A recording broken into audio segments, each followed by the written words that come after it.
falado sobre oração e esse vai ser o último dia.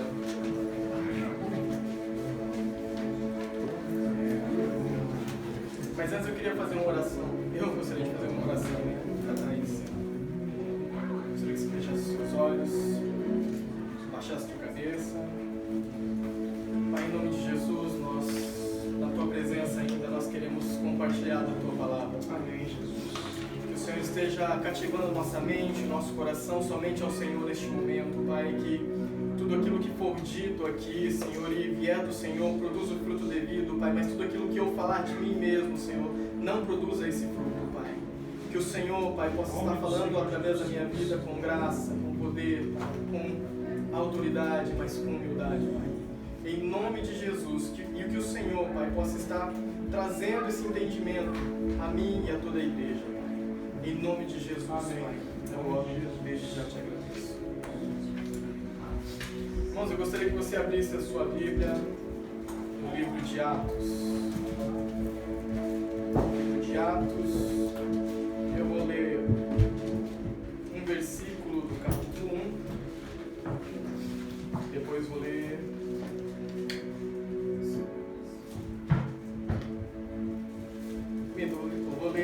Atos do 4 ao 14. Atos 1, do 4 ao 14, depois vou continuar lendo em Atos 2. A primeira semana que o pastor falou sobre oração, ele falou um pouco para nós sobre a oração do Pai Nosso, né? Na segunda semana, a pastora falou sobre aquilo que nós declaramos com a nossa boca, né? Coisas que nós falamos, coisas que nós oramos às vezes no passado, que nós declaramos no passado, e aquilo tem influência até hoje sobre as nossas vidas. A pastora falou sobre, contou até um testemunho dela sobre relacionamento, né?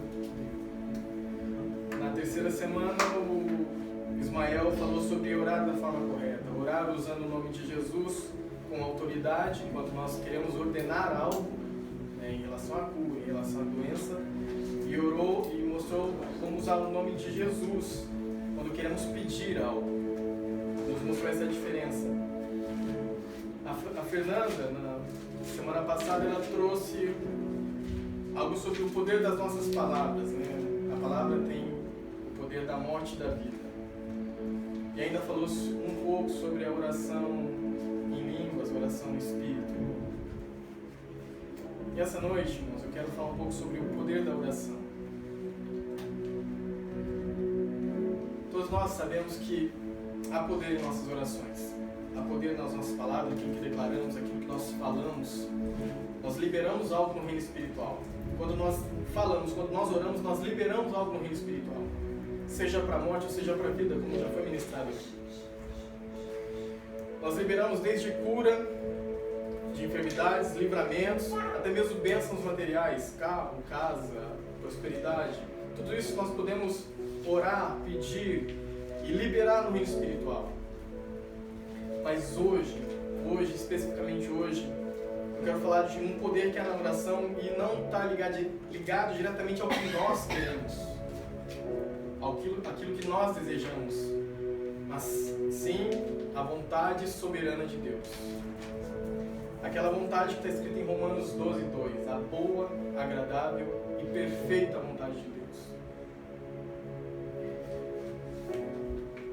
Eu gostaria de estar falando com vocês sobre, o pastor deu uma dica no começo, eu gostaria de estar falando com vocês sobre avivamento.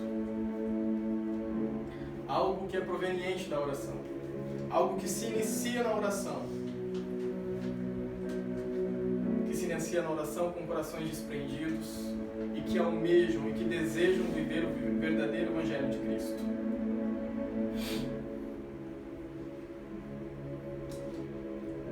Se você ler qualquer obra, grande obra no Espírito Santo, ou grande obra que o Senhor fez, todas elas se iniciaram com oração. Tudo aquilo que alguns homens fizeram, e eu não vou falar grandes homens, porque grande é Deus, mas homens como nós, pequenos, falhos, mas que através de um grande Deus, foi liberado através deles avivamento. Através da oração deles, através do tempo de oração deles, foi liberado um avivamento. Mas o que é esse avivamento? O que é o avivamento? Eu fui procurar num dicionário, num livro, na internet. Avivamento é o ato de se avivar, ou seja, de se tornar mais vivo, mais ativo, mais intenso, despertado e nítido. Isso significa avivamento. Historicamente, dentro dos movimentos evangélicos, dentro dos movimentos protestantes, dentro do cristianismo, historicamente, avivamento está ligado diretamente a arrependimento. Está ligado à mudança de atitude. Avivamento está ligado à mudança de ambiente e salvação de almas. Avivamento não é somente para falarmos em línguas ou chorarmos ou gritarmos, mas está diretamente ligado ao arrependimento. Se não houver arrependimento, se não houver conversão de almas, não é avivamento. Pode ser um mover do Espírito, pode ser até só barulho, como diz a palavra. Se não houver amor, somente barulho. Avivamento está ligado diretamente a arrependimento. E o primeiro avivamento que eu encontro na Bíblia, após a morte de Cristo, sua morte e sua ressurreição, é o avivamento que está no livro de Atos. E eu vou ler a partir do versículo 4. Atos 1, versículo 4, diz assim. Amém? Todos acharam? Amém? E comendo com eles, determinou-lhes que não se ausentassem de Jerusalém, mas que esperassem a promessa do Pai, a qual disse ele: de mim ouvistes. Porque João Batista, na verdade, batizou com água, mas vós sereis batizados com o Espírito Santo, não muito depois desses dias. Então, os que estavam reunidos lhe perguntaram: Senhor, será este o tempo em que restaures o reino de Israel, o reino a Israel? Será esse tempo que o Senhor vai restaurar o reino a Israel? Respondeu-lhes: não vos compete conhecer tempos ou épocas que o Pai reservou pela sua exclusiva autoridade. Obrigado, pastor.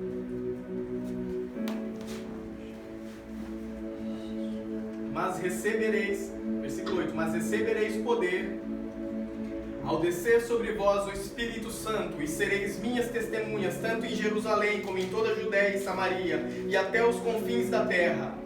Dita essas palavras, foi Jesus elevado às alturas à vista deles, e uma nuvem encobriu os seus olhos, estando eles com os olhos fitos no céu. Enquanto Jesus subia, eis que dois varões vestidos de branco se puseram ao lado deles e disseram: varões galileus, por que estáis olhando para as alturas? Esse Jesus que dentre vós foi assunto ao céu virá de modo como viste subir. Então voltaram para Jerusalém, do monte chamado Olival, que dista daquela cidade tanto como a jornada de um sábado. Quando ali entraram, subiram ao cenáculo, onde se reuniram Pedro, João, Tiago, André, Filipe, Tomé, Bartolomeu, Mateus, Tiago, filho de Alfeu, Simão, o Zelote, Judas, filho de Tiago. Prestem bem atenção nesse versículo 14. Todos estes perseveravam unânimes em oração, com as mulheres, com Maria, mãe de Jesus, e com os irmãos. Prestem atenção, irmãos. Todos estes. Daqui conta 11, né? Judas tinha traído Jesus. A sequência, eles escolhem Matias, a sequência dessa passagem bíblica. Mas aqui estavam todos os discípulos de Cristo. E dizia: todos estes perseveravam unânimes em oração, com as mulheres, com Maria, mãe de Jesus, e com os irmãos dele. Vamos continuar aqui no capítulo 2. Capítulo 2 de Atos. Essa passagem todos conhecem. Amém? Ao cumprir-se o dia de Pentecostes, estavam todos reunidos no mesmo lugar. De repente veio do céu um som, como de um vento impetuoso, e encheu toda a casa onde estavam assentados. E apareceram distribuídas entre eles línguas como de fogo, e pousou sobre cada um deles. Todos ficaram cheios do Espírito Santo, e passaram a falar em outras línguas, segundo o Espírito lhes concedia que falassem. Aleluia, essa é a tua palavra, Senhor. Traz transformação, traz transformação. Irmãos, esse é o primeiro avivamento que nós encontramos registro. Após a morte e ressurreição de Cristo, Cristo ressuscitou no terceiro dia e durante 40 dias, ele esteve entre os discípulos, comendo e falando com eles. No último dia ele disse isso aos discípulos: olha, vocês vão ficar em Jerusalém até que se cumpra a promessa que eu já havia dito. E permaneça em Jerusalém, né? E isso foram 40 dias. Pentecostes é aproximadamente 50 dias depois da Páscoa. No calendário judeu, 50 dias depois da Páscoa. Então, Jesus ressuscitou no terceiro dia, foram 3. Passou-se mais 40 dias, então 43. 50 dias até Pentecostes, que era outra festa, faltaram 7 dias. Durante esses 7 dias eles perseveraram em oração. Eles perseveraram em oração, oraram sem cessar, clamaram ao Senhor. E essa oração, irmãos, não é uma oração para algo que nós queremos. É isso que eu gostaria que nós entendêssemos hoje. Deus pode nos dar 1 milhão de coisas, Deus pode nos dar tudo que nós desejamos, Deus pode nos dar absolutamente tudo que nós queremos. Mas o que o Senhor quer? Qual é a vontade do Pai para nós? Qual é a vontade de Deus para nós? Nós queremos muita coisa, mas o que Deus deseja de mim, o que Deus deseja de você? Depois disso, depois desse enchimento com o Espírito, Pedro se levanta e começa a fazer um discurso. Porque alguns estavam falando que eles estavam bêbados, estavam zombando dos discípulos, falando: eles estão bêbados. Então Pedro se levanta dizendo que os mesmos não estavam embriagados. E ele começa então a exortar essas pessoas e falar acerca de Jesus. E cerca de 3.000 pessoas foram batizadas. Cerca de 3.000 pessoas entregaram sua vida a Cristo. Após esse enchimento do Espírito Santo, após esse grande avivamento que a Bíblia cita, o primeiro grande avivamento que eu encontro relato, que nós encontramos relato. Irmãos, queria que vocês fixassem isso. Eu quero contar mais 3 histórias. Oh, glória! Eu quero contar mais 3 histórias. Não é numa sequência cronológica as histórias, mas são 3 histórias de avivamento. Eu gostaria que vocês prestassem bastante atenção, porque existem alguns detalhes que depois, ao fim de tudo, eu queria tentar ligá-los. Nós contamos esse primeiro relato de avivamento. O segundo relato de avivamento que eu quero contar para vocês é sobre o avivamento da Rua Azusa. Eu creio que todos nós já conhecemos, né? Uma grande parte conhece, não todos, mas grande parte conhece. E até onde eu sei, esse foi o grande último avivamento que se houve na Terra. Tá fora? Não? Não é Diogo? Esse foi o último grande avivamento que se houve na Terra. O avivamento da Rua Azusa. Esse avivamento ele começa não exatamente com a pessoa que levou esse avivamento. Ele começa com o ministério de uma pessoa chamada Charles Parham. Esse Charles Parham, ele abre um ministério que inclui uma escola bíblica. E enquanto eles estavam lendo o livro de Atos, eles começam a orar. Isso em 1898. Vou colocar datas aqui, mas geralmente a gente não grava muito isso, né? Eu pelo menos não gravo isso, mas vou colocar a data aqui para vocês. Em 1898 ele começa esse ministério, ele abre um ministério, e ele, junto com esse ministério, ele abre uma escola bíblica, e ele começa a estudar o livro de Atos, e ele lê exatamente essa passagem que nós lemos. Exatamente essa passagem, e ele começa então, em 1898, a orar para que esse mesmo avivamento, para que essa mesma descida do Espírito Santo aconteça nos dias em que ele estava. Irmãos, a Fernanda falou semana passada, só um parênteses aqui. Todos nós que recebemos Jesus como Senhor e Salvador, o Espírito Santo vem habitar em nós. Quando nós recebemos Jesus, o Espírito Santo habita em nós.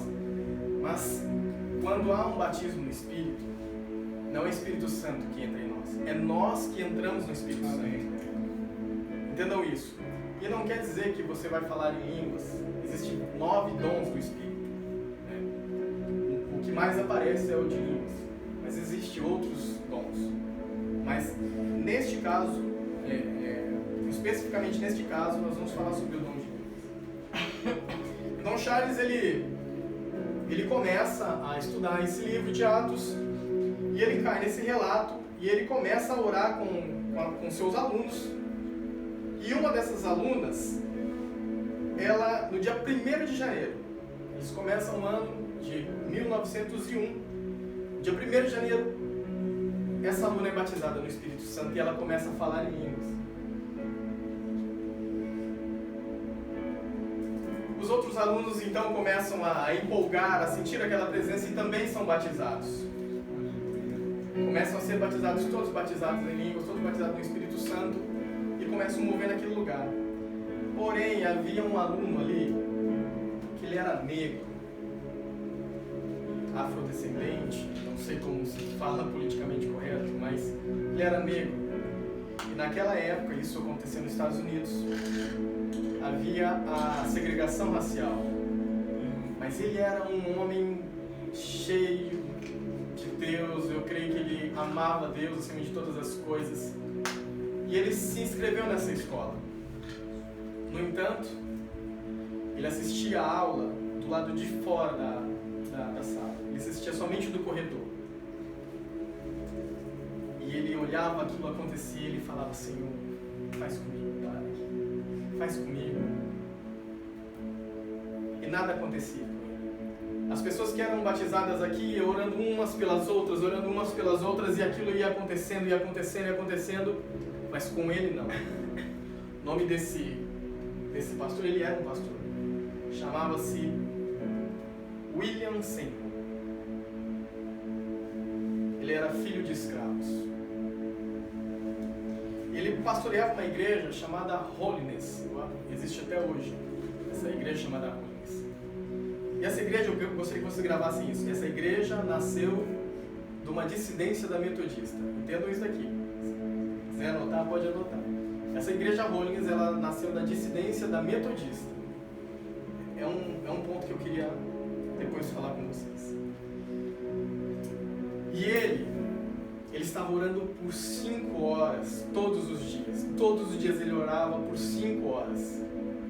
E ele queria esse batismo, ele queria que o Senhor, ele queria mergulhar no Espírito, ele queria falar em línguas, ele queria esse avivamento, ele queria algo novo na vida dele. Mas não aconteceu nada com ele. Só que algumas pessoas de Los Angeles, isso aconteceu provavelmente no Texas, se eu não me engano, as pessoas de Los Angeles souberam dele e chamaram ele para ministrar. Falaram: é um homem de Deus, ele tem orado por muito tempo, ora durante 5 horas por dia. E chamaram ele para ministrar na sua igreja. E ele foi para Los Angeles, nessa igreja, e começou a ministrar nessa igreja, que era uma congregação Holiness também. Era a mesma igreja da qual ele fazia parte. E nessa igreja ele começou a ministrar e falar sobre esse batismo no Espírito Santo, mas era algo novo, e algo somente aquele grupo de pessoas, aquele ministério de Charles Spurgeon e os seus alunos é que experimentaram. Aquilo lá era uma loucura, aquilo lá era algo novo, gente, uma coisa de outro mundo para eles. Então ele começou a falar sobre isso, sobre o falar em línguas, e ele começou a ministrar. E o pastor daquela igreja que havia convidado ele, expulsou ele. Ele falou assim: não, que negócio, que doutrina louca, que negócio louco, né? E ele não tinha dinheiro para voltar para sua cidade. Aí então, uns irmãos dessa igreja Holiness de Los Angeles, chamou ele para ficar então na casa deles, enquanto conseguia a oferta para ele voltar para a cidade dele. Ele estava sozinho, ele não era casado, ele ficou na casa desses irmãos, ficou durante um tempo, e ele aumentou a sua intensidade de oração. Ele deixou de orar 5 horas por dia, começou a orar 7 horas por dia. Imagina, um período inteiro de trabalho, um day praticamente. E ele começou a orar durante 7 horas por dia. 7 horas ele estava orando. E depois de um tempo ele foi para uma outra casa de outros irmãos. Se eu não me engano, o nome é Richard Asber. Eu não sei se assim se pronuncia, mas esse era o nome do patriarca dessa família. E ele foi para a casa desse irmão. E quando Seymour começou a orar, ele aumentou seu tempo de oração, pedindo a Deus que desse aquilo que Parham pregou, o verdadeiro Espírito Santo, o fogo com línguas, o amor, o poder de Deus que os apóstolos tiveram. Ele começou uma reunião de oração nessa casa.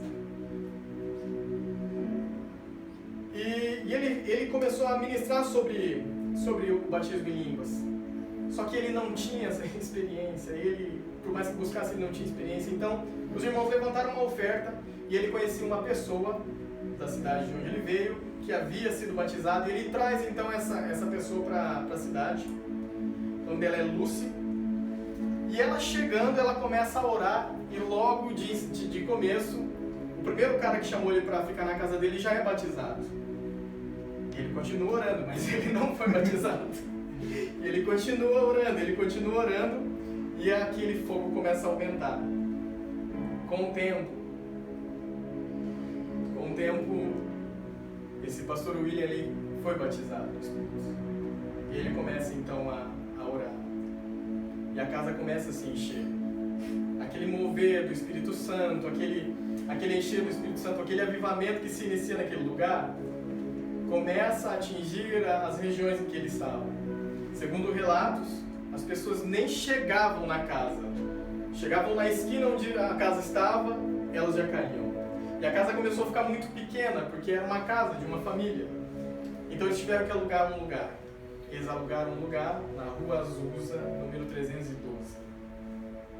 E lá eles começam a orar.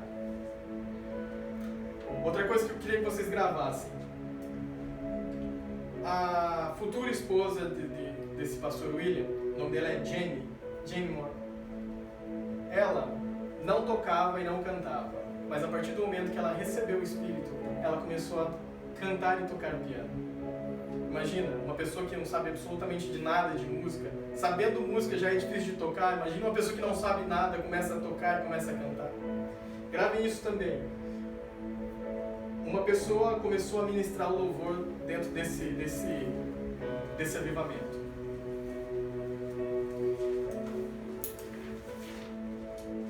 Então eles vão para essa Rua Azusa. Essa Rua Azusa era uma igreja metodista antiga, onde aconteceu um incêndio, então eles abandonaram o lugar. Esse lugar virou então um estábulo e depois, logo após isso, um depósito.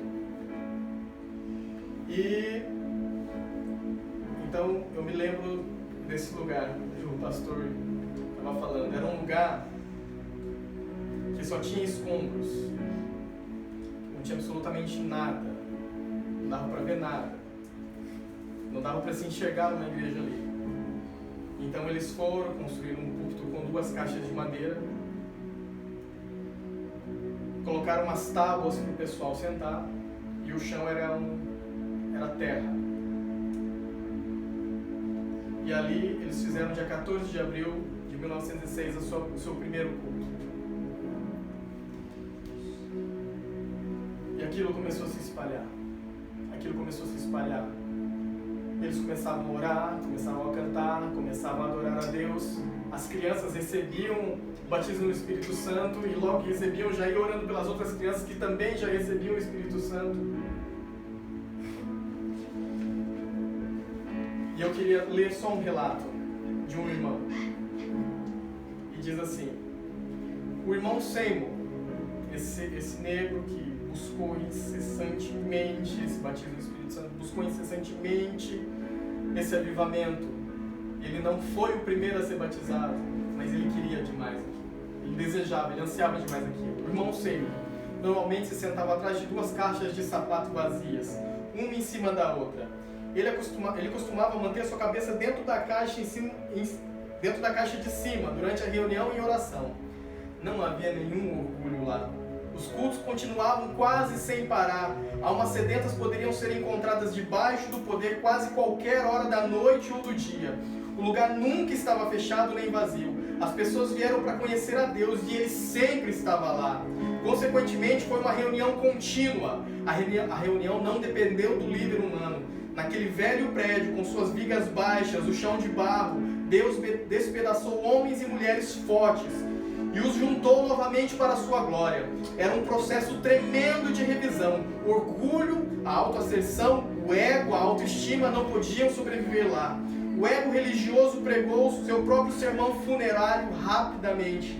Nenhum assunto ou sermão era anunciado de antemão e não havia nenhum pregador especial. Ninguém sabia o que poderia acontecer, o que Deus faria. Tudo era espontâneo, ordenado pelo Espírito.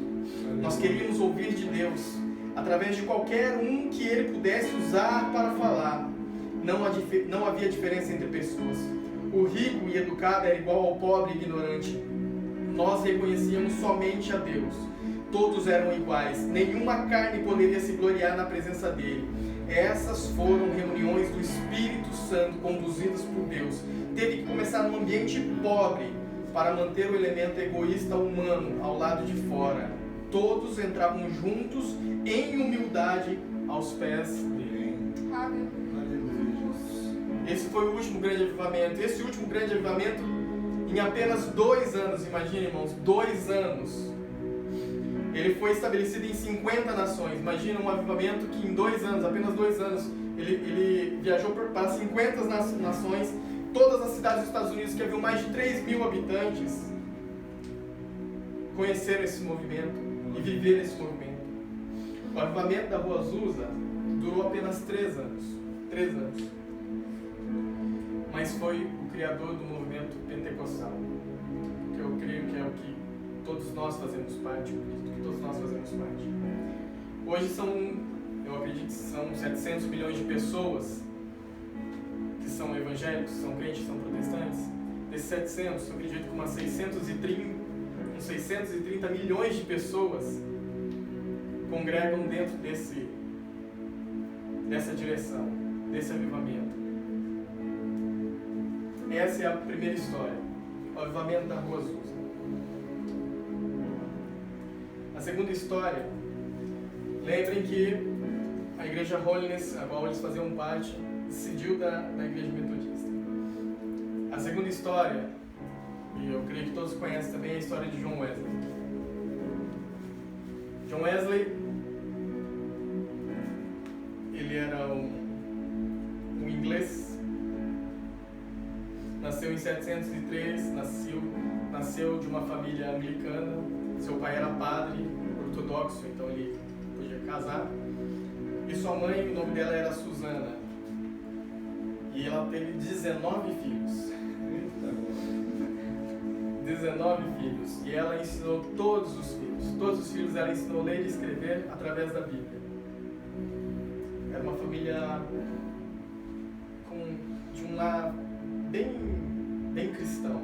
Um lar cristão bem ortodoxo mesmo. O nome de seu pai era Samuel. Aos 5 anos, a casa de John Wesley ela pegou fogo. Então todos saíram da casa. E o último que foi resgatado do fogo foi John Wesley, aos 5 anos de idade. E aí sua mãe falava que ele era o tição tirado do fogo. E desde aquele dia ela falava: Deus tem uma obra para fazer na vida de John Wesley. Veja a importância dos pais na vida dos filhos. Todos nós somos pais, ou aqueles que irão ser. Você tem um papel muito importante na vida do seu filho. Ele iniciou seus estudos numa universidade na Inglaterra e foi ordenado para o ministério anglicano, e lá formou o Clube Santo, que era um clube que o seu irmão tinha fundado, o seu irmão Charles. E eles passavam a tarde estudando, orando, né? Eles eram metódicos. Comungavam uma vez por semana, oravam, visitavam as prisões. Uma vida normal. John Wesley tinha uma vida particularmente normal. Porém, ele tinha um desejo de levar a palavra de Deus às outras nações. Ele tinha uma vontade de pregar o evangelho, ele tinha uma vontade de expandir o reino de Deus. E em 1735, ele faz uma viagem para os Estados Unidos, para a América. Ele vai, então, evangelizar índios. E dentro desse navio, desse barco, ele encontra alguns cristãos lá, nesse lugar. Marque também essa história, irmãos. Ele encontra alguns cristãos nesse lugar. E esses cristãos, eles serviam dentro do barco, ajudavam as pessoas, eram cristãos muito, muito simples, muito humildes. E John Wesley falava assim que dava para ver neles o desprendimento das coisas materiais, a humildade que havia no coração deles. Só que esse barco começa a passar por uma tempestade e a vela principal do barco ela se quebra. E quando a vela do barco se quebra, John Wesley olha para esses irmãos que estavam lá também dentro do barco. Esses irmãos eles estão cantando. O barco está quase afundando, está entrando água para todo lugar e os irmãos estavam cantando hinos, adorando a Deus e orando. E não era só homens, somente homens, eram homens, mulheres e crianças. Estavam lá. Eles também estavam indo para os Estados Unidos, para a América. E depois disso, depois que passou toda a tempestade, ele chegou nesses irmãos e perguntou: vocês não ficaram com medo? A gente quase afundou, a gente quase morre aqui, a gente podia ter morrido aqui no meio do mar, ninguém ia saber de nada. Vocês não ficaram com medo? Eles falaram assim: não, nós sabemos em quem nós temos crido. Vocês não tinham medo, nem as mulheres, as crianças? Não, nós sabemos para onde nós vamos. E ele vai então para os Estados Unidos e começa a pregar, e sabe quantas pessoas se convertem? Nenhuma. E ele volta então para a Inglaterra. E esses irmãos, eles falam assim: olha, vai numa igreja em Londres, tem uma igreja lá, que é uns irmãos amigos nossos, depois você vai lá. Ele volta então para a Inglaterra, e ele tem uma citação que ele diz assim: eu fui à América para converter índios, mas quem me converterá? Ele percebeu que tudo aquilo que ele viveu, todos os estudos que ele teve, tudo aquilo que ele estudou, tudo aquilo que ele viveu, não serviu absolutamente de nada quando ele foi pregar aos índios. E ele diz isso: quem me converterá? Então, a convite desses irmãos, ele vai nessa igreja em Londres. Nessa igreja, o pastor estava ministrando sobre o livro de Romanos, um comentário de Martim Lutero, falando sobre a graça redentora de Cristo. E aí ele relata novamente, porque John Wesley era metódico, ele relata e diz assim: senti o meu coração estranhamente aquecido, senti que confiava em Cristo, somente em Cristo, para a salvação. Me foi dada uma garantia de que Ele havia perdoado os meus pecados.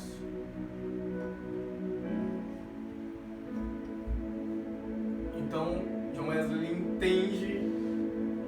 começa a entender algumas coisas.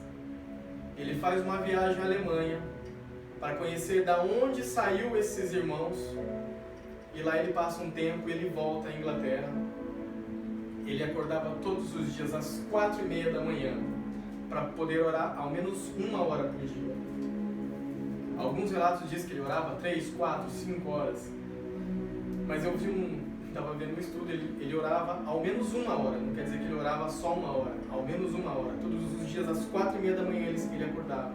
E antes de iniciar suas atividades, porque ele pregava nas ruas. Ele falava assim que o mundo é minha paróquia. O mundo é minha paróquia. Era o lema dele. Então às 4:30 da manhã ele levantava e começava a orar. E fazia as pregações itinerantes em horários alternativos para não colidir com os sermões das igrejas. E além desse tempo de oração pela manhã, alguns relatos dizem que todos os dias, entre uma pregação e outra, ou enquanto estava descansando, ele sempre estava em oração. John Wesley sempre estava em um momento de oração, ele sempre estava num período de oração. Né?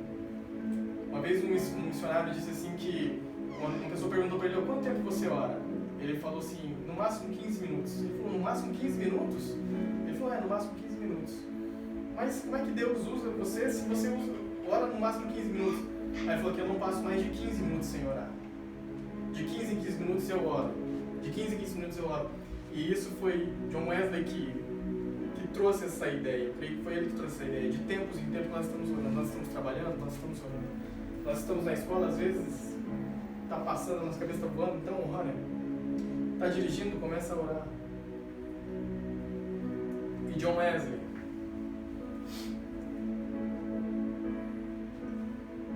ele percorreu mais de 6.000 quilômetros pela Europa. Todo ano ele percorria mais de 6.000 quilômetros pela Europa. Em sua vida ele pregou cerca de 40.000 sermões, cerca de 4 a 5 pregações todos os dias. E os seus seguidores, eles eram críticos, eles eram metódicos, e dali surgiu então a igreja metodista. John Wesley nem queria fundar essa igreja, mas essa igreja acabou nascendo dos irmãos que eram alunos de John Wesley, ou daqueles que eram discípulos de John Wesley. Então surgiu a igreja chamada Metodista. Veja bem, a igreja metodista surgiu de um avivamento na Inglaterra. Da Metodista nos Estados Unidos surgiu uma igreja chamada Holiness, que surgiu o avivamento da Rua Azusa. Olha como é que Deus vai trabalhando. É isso que eu gostaria que você entendesse. Como Deus vai trabalhando. Todos os anos de carruagem a cavalo, John Wesley viajava, acompanhado do seu irmão Charles Wesley. Irmãos, novamente, vou puxar a sardinha para o nosso lado aqui. Um adorador, um instrumentista, um homem que tocava, um homem que escrevia músicas.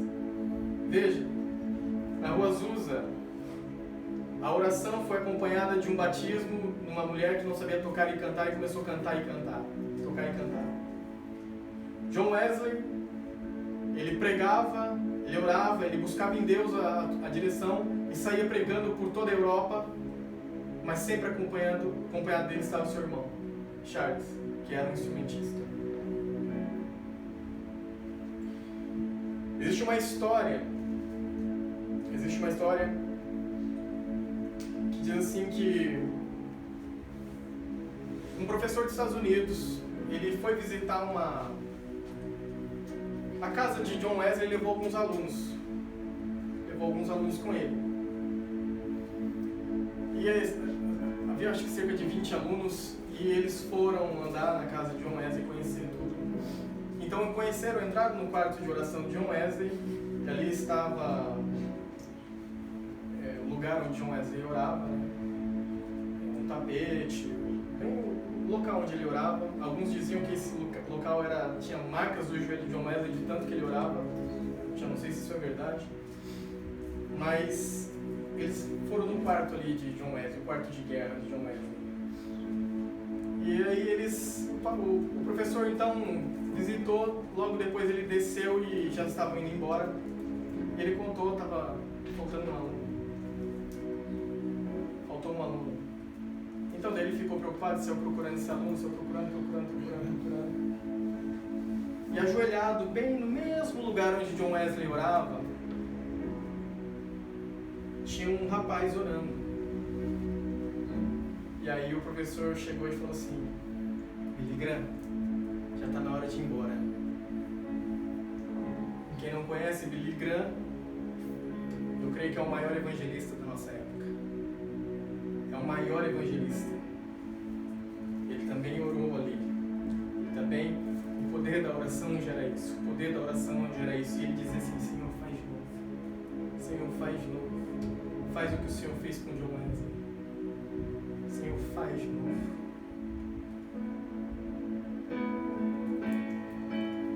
E o Senhor fez mais uma vez. Através de John Wesley, a política, ele chegou a influenciar a política na Inglaterra. Através das suas orações, das suas pregações, ele chegou a influenciar a política na Inglaterra. Houve reforma educacional na Inglaterra. Houve reforma nas prisões, houve a abolição da escravatura, tudo a partir da influência que John Wesley tinha através das suas orações. Essa é a segunda história. A terceira história, eu não sei se todos conhecem, mas eu acredito que boa parte conhece. é a história dos morávios. Não sei se todos conhecem. Aproximadamente 250 anos atrás, antes de John Wesley, antes da Rua Azusa, bem antes. Não vou falar antes de John Wesley, que foi quase na mesma época, mas um pouco antes de John Wesley. Havia um grupo de pessoas, de discípulos, eles eram bichentos, eles eram briguentos. E havia a perseguição, e nessa época houve a reforma protestante. Martim Lutero tinha pregado as 99 teses na porta da catedral na Alemanha. E então, esses que seguiam a Lutero, eles, não só Lutero, né, mas os reformadores da época, João Hus, Calvino, todos esses que seguiam esses reformadores, eles foram perseguidos e eram torturados e morriam por causa disso. Então eles fugiram para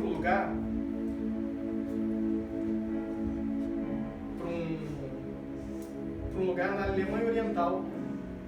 Era a antiga Tchecoslováquia, e agora virou República Tcheca e Eslováquia. E eles fugiram para esse lugar. Nesse lugar havia um homem chamado Conde Zinzendorf. Para frente, essas pessoas seriam conhecidas como os morávios, por causa da região que eles moravam, que era a província de Morávia. E ali, vamos colocar nos dias de hoje, era como se tivesse batista, presbiteriano, adventista, pessoas da congregação, pessoas de comunidade, neopentecostais, pentecostais, tudo na mesma comunidade. E aí, embora eles estivessem protegidos da ameaça externa de morrer por causa disso, porque eram protestantes, como é que eles iam viver entre eles com tanta diferença? Contudo, irmãos, essa é a história que eu mais amo. Como eu amo essa história. Eles oraram. No dia 5 de agosto de 1727, alguns desses irmãos passaram a noite toda em oração. Então eles elaboraram uma aliança fraternal.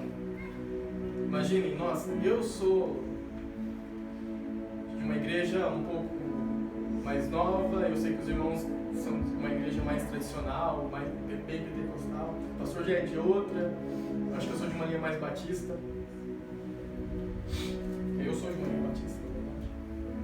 Então, como se nós estivéssemos aqui orando e falando, irmãos, vamos orar. E vamos fazer uma aliança aqui. Nós vamos somente enfatizar pontos que nós concordamos. Nós não deixa esse negócio de roupa, ou esse negócio de pode, não pode isso, pode ou não pode aquilo. Não, nós vamos... O que nós concordamos? Que Cristo morreu para nos salvar. Então vamos enfatizar nisso. O que nós concordamos? Concordamos que as pessoas precisam receber Cristo. Então vamos enfatizar nisso. No diário, eles têm um diário, e o diário dele está escrito assim: o conde fez uma aliança com o senhor. Esse conde Zinzendorf, ele acabou virando o pastor desses irmãos. Só um breve parênteses. Esse conde Zinzendorf, o pai dele faleceu quando ele tinha 6 semanas de vida. Antes de morrer, novamente a importância dos pais. Antes de morrer, o pai dele falou assim: traz meu filho. E o pessoal trouxe o filho dele, com 6 semanas de vida, e ele falou assim: Senhor, eu entrego meu filho ao Senhor. Jesus. Que ele seja usado para a sua glória, que ele seja usado para a glória do teu nome. Ele é teu. E ele morreu. Então, esse conde, Zinzendorf, ele tinha um coração em Deus, ele era um cristão. Então ele abrigou todas essas pessoas e ele virou então o pastor deles, e ele fez essa aliança. Os irmãos prometeram um por um que seriam verdadeiros seguidores do Salvador. Vontade própria, amor próprio, desobediência. Eles se despediram de tudo isso. Procurariam ser pobres de espírito. Ninguém deveria buscar seu próprio interesse. Cada um se entregaria para ser ensinado pelo Espírito Santo, pela operação poderosa da graça de Deus, todos foram não somente convencidos, mas arrastados e dominados. Então eles começaram a viver um amor fraternal, um amor de irmãos, assim como a igreja de Atos vivia, né?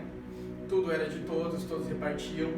E num domingo de ceia, mais ou menos meio-dia, numa reunião onde se celebrava a ceia do Senhor, o poder de Deus e a bênção de Deus vieram de uma forma tão poderosa naquele lugar, que todos caíram. Não caíram, eles se ajoelharam junto ao pó e começaram a orar. E essa reunião que começou ao meio-dia, ela foi até meia-noite. E todos eles, ajoelhados, deitados, oravam e cantavam. Mais uma vez, irmãos, prestem atenção. Oravam e cantavam. Choro e súplica e adoração. Oração, cântico, choro e súplica. E nesse mesmo dia, o Senhor Jesus lhes apareceu como um cordeiro, como uma ovelha. Só que ele estava todo ensanguentado. Ele estava cheio de sangue. Então eles começaram a olhar para aquele cordeiro cheio de sangue em uma visão. Eles começaram a ser inundados pela consciência do seu pecado e da graça que o Senhor derramou sobre nós através de Jesus. Mesmo depois daquela aliança, sempre existe aquelas conversas secretas. Sempre diz, mas fulano é assim, né? Vocês vão dizer, mas fulano, pelo amor de Deus, né? Olha que irmão. Naquele dia, as rixas, as brigas, as controvérsias, até mesmo as paixões escondidas, o orgulho, foram crucificados naquele lugar enquanto eles olhavam para aquele cordeiro ensanguentado. Eles oraram. Irmãos, no relato diz que a oração os uniu. Vamos, Jesus. A oração trouxe um derramamento do Espírito Santo. E a oração os uniu. Depois daquele dia, alguns irmãos, 24 irmãos e 24 irmãs, resolveram começar um grupo de oração. Eles diziam assim: ninguém vai trabalhar aqui se não tiver ninguém orando. Então nós vamos fazer um período de oração. Os irmãos que trabalham vão trabalhar, os irmãos que estão descansando vão orar. E depois os irmãos que estão orando vão dormir, vão ter que fazer turnos, né? E aí vão trabalhar, então outros irmãos vão estar orando. E eram 24 homens e 24 mulheres que estavam fazendo isso. Eles começaram a orar, a orar, a orar.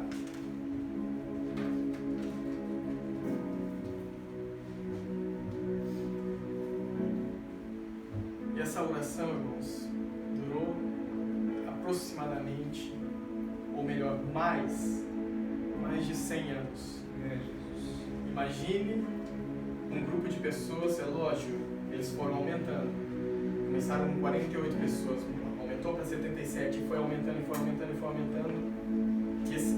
E esse grupo de oração, não essas mesmas pessoas com certeza, mas esse start que deu em oração durou mais de 100 anos. Mais de 100 anos um relógio de oração funcionar. Às vezes nós conseguimos fazer 2 dias seguidos. Nós conseguimos fazer uma semana. Imagine um relógio de oração funcionar durante 100 anos. Uma oração desse tamanho nos leva a uma ação. Nesse caso dos moravos, assim como eles eram conhecidos, acendeu um desejo ardente no coração deles de tornar a salvação de Cristo conhecida aos pagãos. Esse grupo iniciou um movimento missionário atual. Eles enviaram os primeiros missionários. Sabe aquele grupo de pessoas que John Wesley encontrou dentro do barco? Eram esses moravos. Esses moravos falaram assim: olha, vai lá na igreja lá que tem os nossos irmãos lá e vai num culto lá. Então John Wesley realmente se converteu.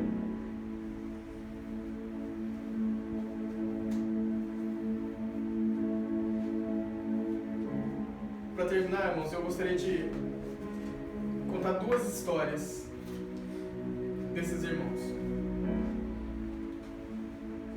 Mas só para vocês entenderem, uma coisa que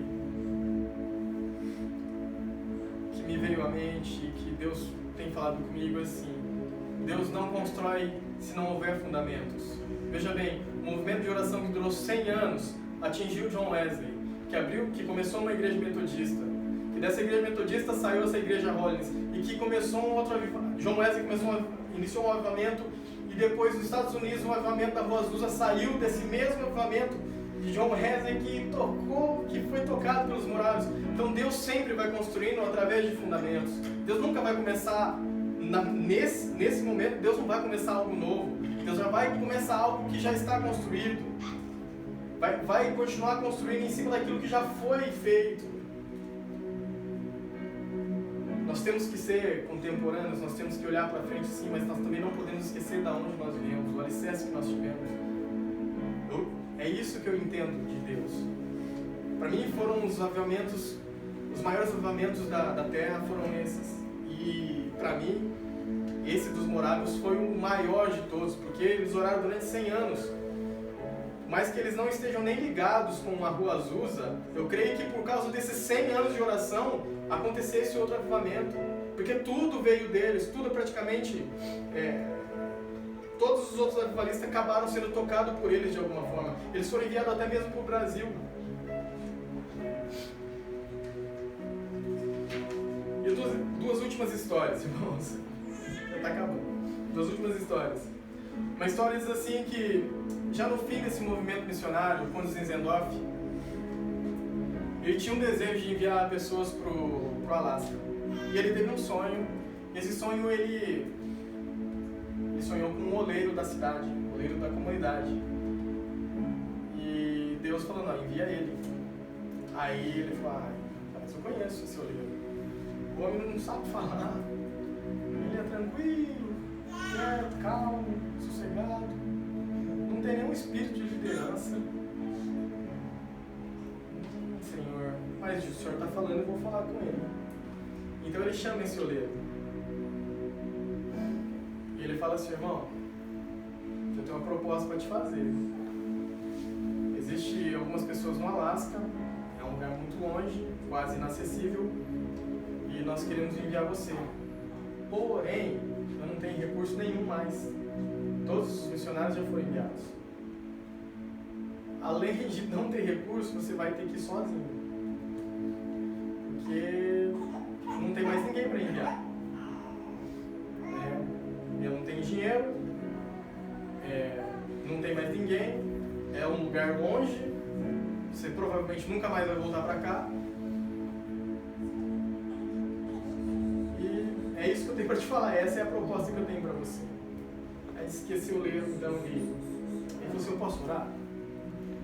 E aí ele falou: não, pode orar. E então ele se curvou, agachou, e durante 2 minutos ele orou. Aí ele levantou e olhou para o conde e falou assim: você tem um par de sandálias usado? Se você me der, eu vou. Aí rapidamente o conde foi lá, procurou um par de sandálias e tal, entregou para ele.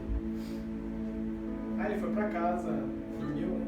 E o conde foi também para casa dele, acabou dormindo. O conde logo de manhã acordou, foi na casa desse irmão aí, desse oleiro, e batia na porta e ninguém atendia. Batia na porta e ninguém atendia. Aí a vizinha falou assim para ele: olha, ele já foi. Ele falou que tinha uma missão a ser cumprida que não podia esperar. E ele foi pro Alasca. Ninguém sabe o nome desse irmão, eu não sei o nome dele. Dizem que mais 50% dos esquimós eles conhecem a Jesus. E existem relatos que houve uma pessoa que era desse grupo que esteve lá, mas ninguém sabe o nome desse homem. Ele pediu só um par de sandálias usadas. O que eu tenho pedido para Deus? O que você tem pedido para Deus? que nós temos escolhido, o que nós temos selecionado, sabe? Ah, Deus, eu só vou fazer se o Senhor fizer isso para mim. Ah, Deus, eu só vou fazer isso porque se o Senhor me der isso. Essa é uma história. A outra história, e para mim também, além dessa história dos moravianos, essa história é para mim a que mais me chama a atenção. Durante esse período das missões, haviam 2 jovens moravianos de aproximadamente 20 anos, a idade de vocês. E eles ouviram que numa ilha na Índia havia um agricultor inglês, britânico, que era ateu, e ele tinha ido na África e tinha pegado lá 2.000 pessoas e feito delas escravos. E essas pessoas que eram escravos, elas iriam viver e morrer sem nunca ouvirem falar de Cristo. Então esses jovens morados assim, eles fizeram contato com o dono da ilha, provavelmente através de carta, não sei como fizeram, e perguntaram se para esse dono dessa ilha, se eles poderiam ir para lá, para ser missionários, para pregar, né? E como esse agricultor ele era ateu, ele falou assim, não vai vir nenhum pregador aqui, não vai vir nenhum clérigo aqui para chegar e falar dessas coisas aí sem sentido. Então eles voltaram, oraram e fizeram outra proposta para esse agricultor. E eles se escreveram assim: e se nós fôssemos a sua ilha como seus escravos para sempre?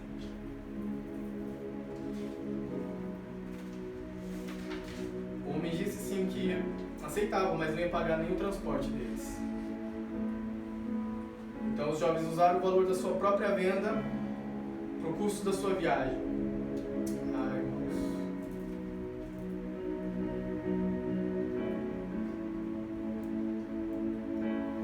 No dia que eles estavam no porto, eles estavam se despedindo das suas famílias, todos estavam chorando, porque sabiam que nunca mais veriam aqueles irmãos, porque eles se tornariam escravos. Quando tomou o navio, então, uma certa distância do cais, os dois se abraçaram e eles gritaram assim: que o cordeiro que foi imolado receba a recompensa do seu sofrimento.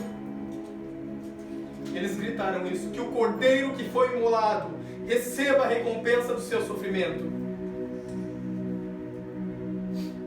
E nunca mais ouviu falar deles.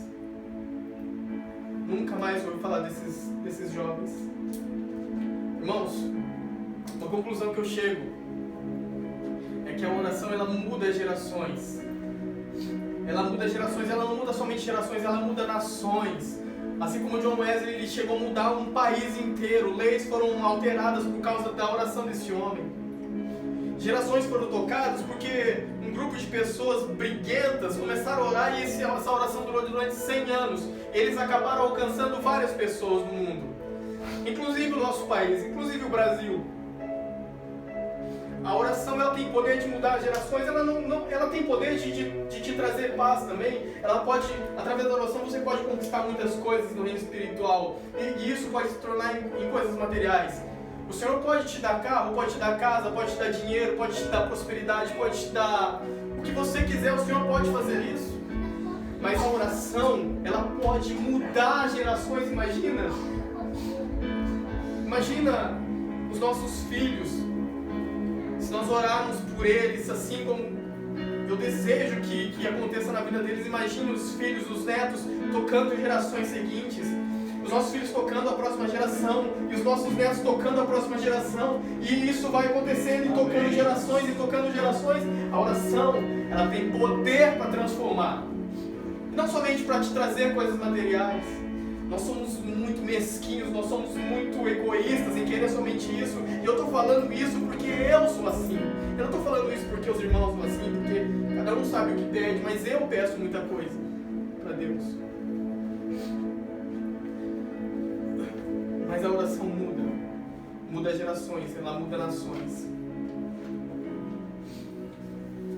Outra coisa que eu cheguei à conclusão é que Deus sempre constrói em fundamentos já estabelecidos, como eu já disse. Os morávios oraram, tocaram John Wesley. John Wesley criou um avivamento na Europa, na Inglaterra. Nasceu-se então a igreja metodista. Foi essa igreja metodista para os Estados Unidos. De lá difundiu uma igreja chamada Holiness. Dessa igreja Holiness nasce um outro avivamento. E todas elas ligadas, todas elas no mesmo fundamento. Até teve um avivamento no país de Gales, que durou apenas 9 meses. Houve esse avivamento. E as pessoas que estavam no país de Gales, elas também tiveram contato com o pessoal da Rua Azusa. Então tudo vai acontecendo dentro de algo que o Senhor já estabeleceu. O Senhor estabelece coisas, estabelece fundamentos para que possamos construir em cima deles. Irmãos, outra coisa que eu cheguei à conclusão é que oração e adoração vão sempre estar ligados. Em todos esses relatos, inclusive nesse dos morávios, todos eles adoravam, todos eles oravam e adoravam a Deus. Todos eles oravam e adoravam, todos eles se prostravam diante do Senhor. Até tem uma passagem bíblica e eu quero ler com vocês, no livro de Lucas, não precisa abrir, eu vou ler rapidamente. Que ela é a mesma passagem do começo do livro de Atos. Eu falei, Senhor, se a adoração está ligada ao avivamento, assim como a oração, me mostra na Bíblia. Eu não quero só ouvir histórias, eu não quero somente ouvir que lá tinha adoração, lá tinha música, lá tinha isso, lá tinha aquilo. Me mostra na Bíblia, Pai, me mostra na Bíblia. Lucas capítulo 24, desculpa, capítulo 24, nem existe 29. Lucas 24, e eu vou estar lendo a partir do versículo 49. Essa mesma passagem que eu vou ler agora é a de Atos 1, a partir do versículo 4 ali. É a mesma passagem, é o mesmo momento que acontece.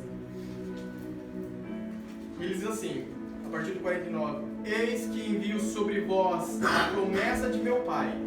Permanecei, pois, na cidade até que do alto sejais revestidos de poder. Veja bem, a mesma passagem de Atos em Lucas. Eis que envio sobre vós a promessa de meu Pai. Permanecei, pois, na cidade até que do alto sejais revestidos de poder. Então os levou para Betânia e, erguendo as mãos, o abençoou. Isso Jesus o fez. Aconteceu que quando os abençoava, ia se retirando deles, sendo elevado para o céu. Jesus novamente, enquanto abençoava os irmãos, ele ia retirando-se deles e sendo elevado ao céu. Veja bem, irmãos, como a adoração sempre vai estar ligada à oração e sempre vai ter adoração e oração em avivamentos. Então eles adorando-o, voltaram para Jerusalém, tomados de grande júbilo, estavam sempre no templo louvando a Deus. Irmãos, são 3 coisas que eu queria que vocês entendessem. A oração, ela muda gerações, ela muda nação. A oração e a adoração sempre estarão ligados, porque essa mesma passagem que é citado aqui na ascensão de Jesus, do livro de Lucas, e as pessoas estavam sempre no templo louvando a Deus, sempre no templo louvando a Deus, é a mesma passagem que vai dizer em Atos que eles permaneciam, perseveravam unânimes em oração. É a mesma passagem.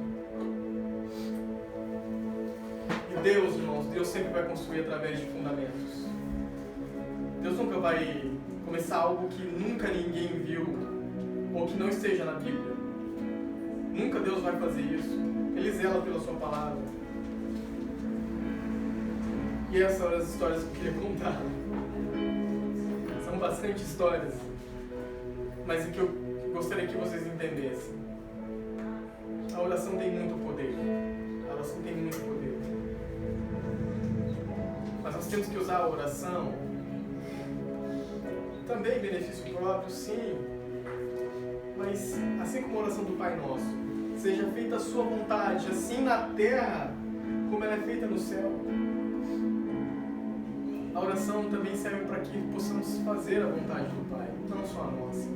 Não só a nossa de ser próspero, não só só nossa de ganhar muita coisa, não só a nossa de sermos, sei lá, crescermos dentro da empresa, sermos um patrão, sermos um chefe, sermos um homem de bons ganhos, de bom salário.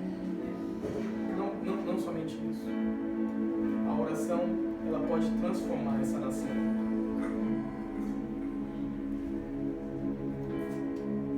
Gostaria que vocês colocassem de pé.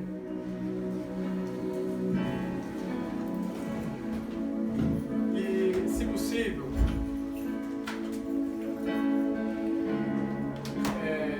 eu gostaria que as crianças estivessem aqui e que os pais orassem pelos seus filhos. Que os pais orassem pelos seus filhos. E os irmãos que não estão com os filhos, e os filhos que não estão com os pais, gostaria que vocês orassem por esses jovens. Que o irmão Fausto, né, e o irmão Alessandro estivessem orando pelos irmãos ali. Pelo Júnior e pelo Rick. Que vocês orassem abençoando essa geração. Para que eles possam tocar a geração deles. E para que seus filhos possam tocar essas gerações também. Amém, Ratinho?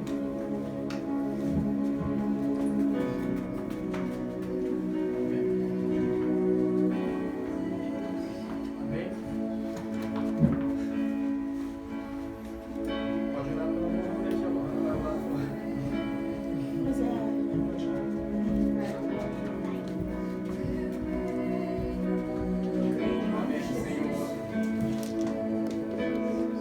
Para que essas crianças possam ser os novos avivalistas dessa geração.